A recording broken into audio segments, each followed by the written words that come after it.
Dolly Parton is one of 12 children in a small rural community in Tennessee. She was raised in a log cabin. Like, these were not rich people, and this is a fact that Parton referred to again and again in her music. When she moved to Nashville, she didn't shy away from this at all. What she was able to do was to thread the needle between that kind of starry glamour and the humble roots that she always kept through her music.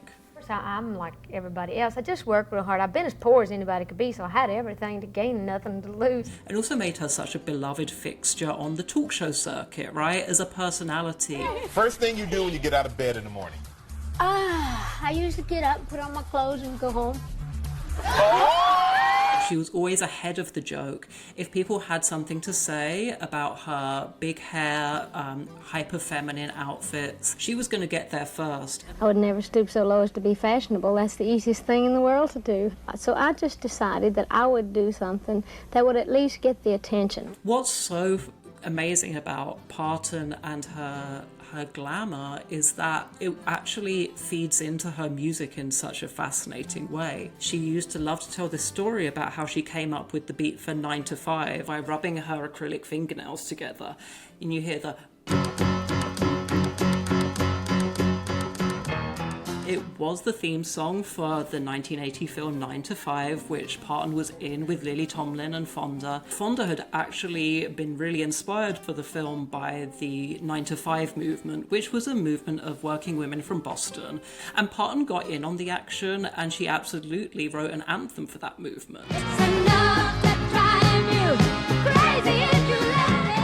Parton's role in The Best Little Whorehouse in Texas was classic Parton in so many ways. It was a showcase of her skill and her prodigious songwriting abilities, but it was also a real showcase of her comic timing, her abilities to send herself up, and also like her acting showcases. But there's nothing dirty going on. Nothing dirty going on. I Will Always Love You, Parton's classic love song ballad, is taken from that film. But I will always love you.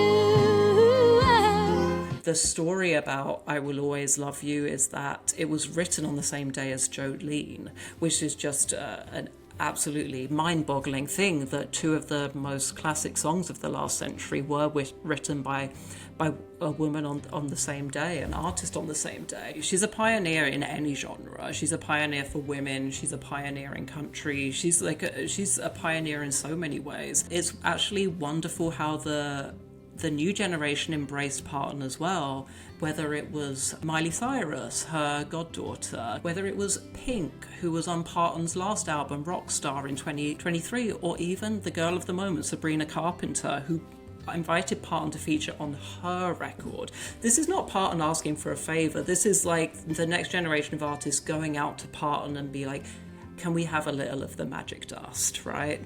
And so I think that just proves her generational appeal. Dolly Parton released 49 albums throughout her career, and she received various awards, including 11 Grammy Awards. She was nominated for 2 Academy Awards, and she did receive the Grammy Lifetime Achievement Award. She also took home a Primetime Emmy Award. I would encourage anyone to go beyond the hits and to maybe check out a vintage Parton album and, raise a glass to the true queen of country.